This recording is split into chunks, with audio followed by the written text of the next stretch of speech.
இந்த காலை ஜெபத்தில உங்களை சந்திப்பதில் மிகுந்த மகிழ்ச்சி அடைகிறேன். இன்றைக்கும் நம்ம ஒரு விஷயத்த பத்தி நம்ம யோசிக்கலாம். என்னடா நம்ம குடும்பத்துல ஏதோ ஒரு விஷயம் ரிப்பீட் ஆகிட்டே இருக்கு. ஒரே மாதிரி பிரச்சனை, ஒரே மாதிரி தோல்வி, ஒரே மாதிரி கஷ்டம், ஒரே மாதிரி பிசினஸ்ல லாஸ் ஆகிட்டே இருக்கு. இது சாதாரணமா இல்ல தலைமுறை சாபமா அப்படின்ட்டு உங்களுக்குள்ள ஒரு சந்தேகம் என்னைக்காவது எழும்பிட்டு இருக்கா? இன்று உங்களுக்கு ஆண்டவர் சொல்லக்கூடிய ஒரு நல்ல செய்தி என்னன்னா, எந்த சாபமா இருந்தாலும் அது இன்று உடைய போகுது அப்படின்னு ஆண்டவர் இன்று உங்களோடு கூட பேசிட்டு இருக்கிறார்.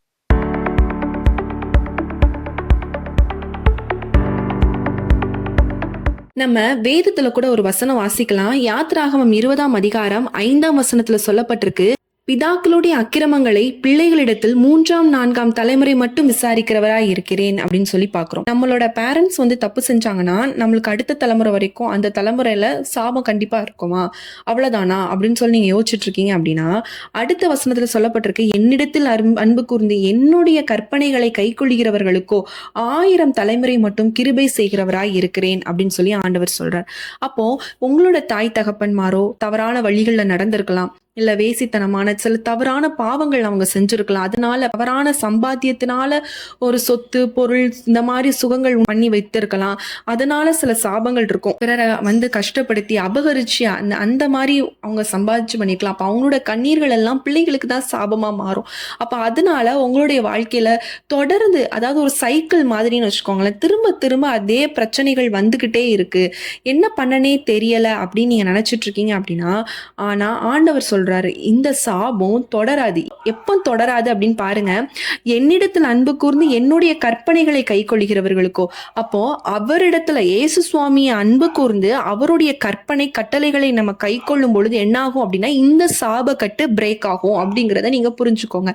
அப்ப நீங்க எப்போ ஆண்டவரை தன்னுடைய சொந்த ரட்சகரா ஏற்று அவருடைய, அதாவது அவர் மேல அன்பு கூர்ந்து அவரிடத்துல அன்பு கூர்ந்து அவரையே சார்ந்து அவர் சொல்லுகிறத செஞ்சு அவருக்கு விருப்பமான வழியில நீங்க நடக்கும் பொழுது உங்களுடைய வாழ்க்கையில இருக்கக்கூடிய சாபக்கட்டுகள் இன்று உடைக்கப்படும் என்று சொல்லி கர்த்தர் உங்களுக்கு வாக்கு பண்ணுகிறார்.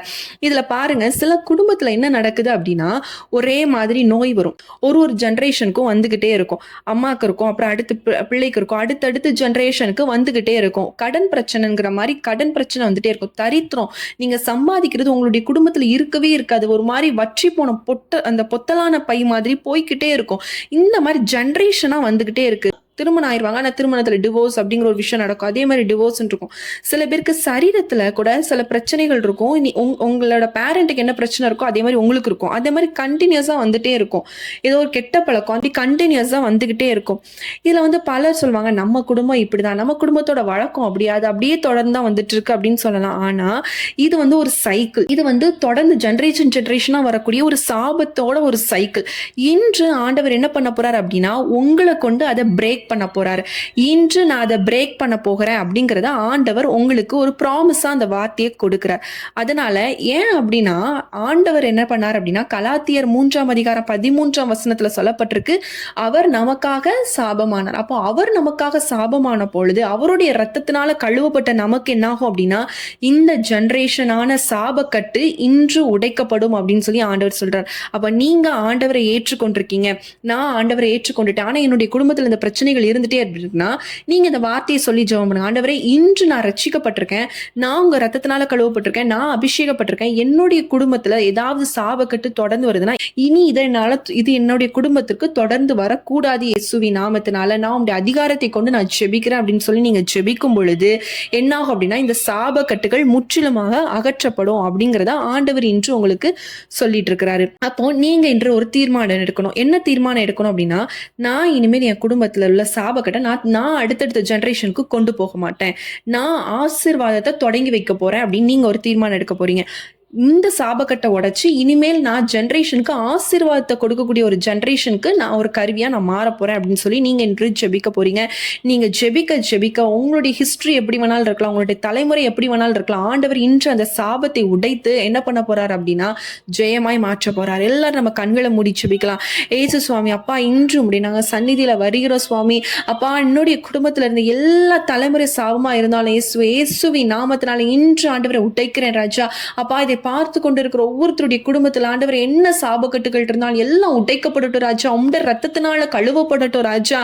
அப்பா ஆண்டவரே ஸ்தோத்திர ராஜா. எந்த ஒரு அந்தகார வல்லமைகளும் ஆண்டவரே குடும்பத்துல செயல்படக்கூடாது இயேசுவின் நாமத்தினால. அப்பா எந்த பாவத்தினால ஆண்டவரே ஸ்தோத்திரம் சாபம் தொடர்ந்து வந்திருந்தாலும் ஏசு சுவாமி எல்லா கட்டுகளும் உடைக்கப்படட்டும் ராஜா. உம்முடைய ரத்தத்தினால ஒவ்வொருத்தருடைய குடும்பத்தை நீர் கழுவுவீராக. அப்பா உம்முடைய பிள்ளைகள் உம்முடைய வார்த்தையில ஆண்டவரே உமக்குள்ளாக அன்பு கூர்ந்து உம்முடைய வார்த்தையை கை கொள்ளும் பொழுது சுவாமி எந்த ஆண்டவரே ஸ்தோத்திர ராஜா வல்லமையாலும் செயல்பட முடியாது ராஜா. ஏன்னா நீங்க அவங்க கூட இருக்கீங்க, நீங்க அவங்களோடு கூட இருந்து வழி நடத்துறீங்க. எந்த சாப கட்டாலும் ஆண்டவரே செயல்பட முடியாது அங்க ராஜா. அப்பா நீங்க ஒரு விசையாக ஆண்டவரே எந்த ஒரு ஆண்டவரை பரம்பரையாக தொடர்ந்து வர காரியங்கள் இன்று ஆண்டவரை இதோட ஆண்டவரை அவங்களுடைய லைஃப்ல முடிய உதவி செய்யுங்க. அதை பிரேக் பண்ற ஒரு நபராக அவங்க காணப்படட்டும். இனிமேல் அவங்களால குடும்பத்துக்கு ஆசீர்வாதம் வரட்டும். 1000 தலைமுறைக்கு ஆசீர்வாதத்தை உண்டு பண்ணக்கூடிய ஒரு ஜெனரேஷனாக ஒரு சந்ததியாக இந்த சந்ததி மாறட்டும் இயேசுவின் நாமத்தினால. ஆண்டவரே அவங்களுடைய முன்னோர்கள் அவங்களுடைய தகப்பன்மார்கள் செய்த பாவம் இனி தொடரக்கூடாது ராஜா. ஆண்டவரே இது அவங்களுடைய பிள்ளைகளை பாதிக்க கூடாது ராஜா. ஆண்டவரே ஸ்தோத்திரம். அதனால ஆண்டவரே நிறைய பேர் கர்ப்பத்தின் கனி இல்லாம அப்பா ஆண்டவரே குடும்பத்துல சண்டை சந்தோஷம் இல்ல சமாதானம் இல்ல நிறைய பேர் புலம்பிட்டு இருக்காங்க. பணம் என் கையிலே தங்க மாட்டேங்குது, கடனை வாங்கி நான் அப்படி போற சூழ்நிலையா இருக்குது. என்ன பண்ணனே தெரியல, நான் இன்றைக்கு சம்பாதிச்சாதான் இன்னைக்கு என் வாழ்க்கையே ஓடும், இல்லைன்னா என்ன பண்ணனே தெரியல நிறைய பேர் புலம்பிக் கொண்டு இருக்கிறாங்க. எல்லாம் மாறட்டும் ராஜா. எல்லா தடைகளும் மாறட்டும், எல்லா குழப்பங்களும் மாறட்டும் சுவாமி. உம்முடைய கரம் இறங்குவதாக ராஜா. நீ தொட்டு ஆண்டவரே ஸ்தோத்திரம். உம்முடைய ரத்தத்தினால கர்த்தர் எங்களுக்காக சாபமானீர் ஆண்டவரே. உம்முடைய ரத்தம் ஆண்டவர் எல்லா சாபக்கட்டுகளை உடைத்தது என்று சொல்லி நாங்கள் கர்த்தருக்குள் விசுவாசிக்கிறோம் சுவாமி. கர்த்தர் நீர் ஜெபத்தை கேட்டு கர்த்தர் நீர் பதிலை கொடுத்து விட்டீர் என்று சொல்லி நாங்கள் விசுவாசிக்கிறோம். அற்புதத்தை செய்ததற்காக உமக்கு ஸ்தோத்திரம். இயேசுவின் நாமத்தில் ஜெபிக்கிற நல்ல பிதாவே, ஆமீன். என் ஆத்துமாவே கர்த்தரை ஸ்தோத்திரி, என் முழு உளமே அவருடைய பரிசுத்த நாமத்தை ஸ்தோத்திரி.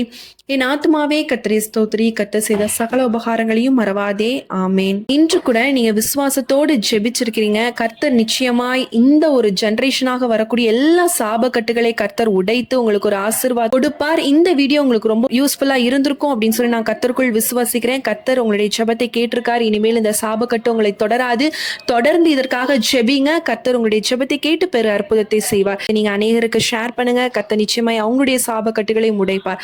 மீண்டும் உங்களை அடுத்த ஒரு வீடியோல சந்திக்கிறேன். கர்த்தர் உங்களை ஆசீர்வதிப்பாராக, ஆமேன்.